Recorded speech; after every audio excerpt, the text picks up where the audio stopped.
how a few years ago in Thomascember where I reviewed some of the video games from the 90s and early 2000s of Thomas the Tank Engine? Well, initially I thought, why not review two of the toys I used to buy when I was a kid?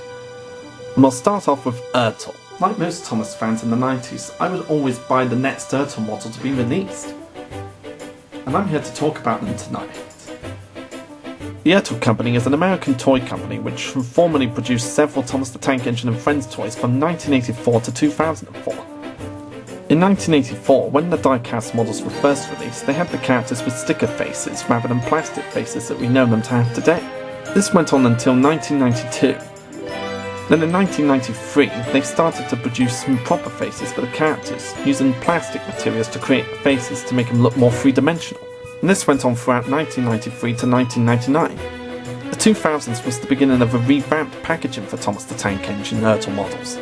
Whereas they started off having pictures of the characters in a lovely background, the 2001 started to have a generic blue background with the new Thomas and Friends logo since the show was renamed to that. And when Thomas and the Magic Railroad was being released in cinemas, they made a huge thing about it with their toy lines for Ertl. During the hype of Thomas and the Magic Railroad, special Ertl models of the characters from the movie were released, including Lady, Diesel 10, Splatter and Dodge, and Thomas with Mr. Conductor. And as much as I love Diesel 10 as a villain and a character, my only nitpick with his Ertl model is the fact that it's just Diesel 199 repainted and remodelled, with a claw that's not posable at all. The packaging card style changed again in 2002, with a shrunk version of the logo in the top left corner. The blue background was replaced with two-tone stripes, and a cartoon illusion of the model was included on the top right corner, and rails were drawn underneath the bottom of the model. Another change in models from the 2002 series was a new coupling style for the back of the engines. Whereas in the early days, the engines had little hooks where you could connect the coaches and trucks to. And in 2002, the hook and eye style was replaced to a U-hook. This was believed to be sturdier, longer lasting, and allowed for the engines to couple together. They also changed the rolling stock to fit this thing. And Ertl soared in with their toy lines until 2004 when it sadly ended. Like all good things, Ertl sadly came to an end in 2004 with its final year of release of new models. And then they were replaced by these little Oompa-Loompas instead. Oompa, Loompa, Loompa-Dee-Dee. If you are wise, you'll listen to me. The Ertl models were some of the first Thomas the Tank Engine toys I ever had as a kid. And as far as I can remember, there were some characters that we had two of, one for me and one for my older brother. And not every toy in Ertl was made out of metal. Some characters were made out of plastic, like Cranky the Crane and most of the rolling stock.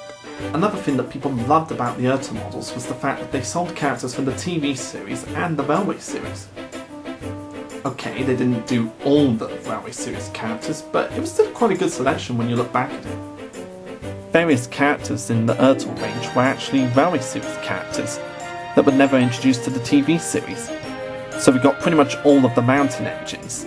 Even though we never saw them in the TV series, we still had loads of fun playing with these characters. And for certain characters, they reused some various models from previous characters that were released. Now with characters like Duke and Bertram and Falcon and Sir Handel makes sense since they have the same models and Falcon and Sir Handel have the same engine. So if that's the case, why did they never release a new version of Peter Sam as Stuart with his old font? Ah well. And it also made sense with characters like Devious Diesel, Arion Birds and Splatter and Dodge because they're basically the same class of diesel. And they of course used the original Thomas model for the Bluebell steam engine, which was one of my favourites at the time. But there can also be some downsides to them using the same models for new characters. Like when they did Diesel 10 for Thomas and the Magic Railroad, they basically just reused the model from Diesel 199 with a new face and a claw that wasn't posable at all. And my other nitpick is the fact that when they released Flying Scotsman in Ertl, it was just basically Gordon repainted green. I mean, come on guys, couldn't you have at least made an effort to give him his second tender? And at least give him a face that made him look like from the Railway series? You know, sort of like what Wooden Railway did. But that's just a nitpick and it's still a really good model. The original Ertl die-cast sets even came with their own sets with different locations and the Thomas carrier case, which I used to own. There's even been moments when Ertl have done metallic characters, one of the most popular and rarest ones being the Gold Thomas, which I own. And there were times where they would do some gift packs with the characters, like having several models in one pack, like with Thomas and Mr. Conductor from Thomas and the Magic Railroad, Thomas with Annie and Clarabelle and various other rolling stocks, or Annie and Clarabelle together, And there's even been some Christmas sets, like this Thomas and the Christmas Tree set that I got. In America, various VHS tapes of the show were sold as a gift set with at least 1 or 2 Ertl characters. The Americans are really lucky when it comes to certain Thomas products, aren't they? I mean, I don't remember ever getting any Ertl models with VHS tapes. Ah well. And with Ertl also came various different other products besides the die-cast engines, including the Golden Rail range, the miniature range, and the Keyring miniature range. Ertl even did some wind-up toys with some of the characters like, say, the Fat Controller, which made a cameo in the City Show one time. But over the years, people still look back on the Ertl models, and some people on the internet even made fan videos with Ertl models. That just shows the power these toys had. And even though Ertl ended in 2004, their legacy lives on, with various models going at a ridiculous price on eBay and Amazon, and even one of the models showing up in the episode Flower Power. That just shows how popular Ertl was and still is for a lot of fans. Some of my favourite Ertl models would have to be Gordon, which is an engine that I used to carry around a lot when I was a kid, Diesel 10 despite being the wrong class, Fergus, Tiger Moth, which I still use to this day in my Thomas series, Cranky the Crane, which I still use to this day in my Thomas series, Bluebell, Splatter and Dodge, and Neil.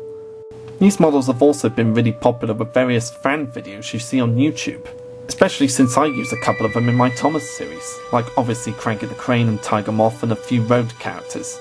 Ertl was one of the most popular toys of Thomas the Tank Engine and friends there ever was in the 90s. And I find it a real shame that they ended in 2004 because there were so many other characters that they could have done, Railway series and TV series.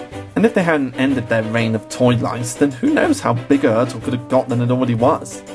But most Thomas fans still have all the Ertl toys to look back on and have fond memories of playing them.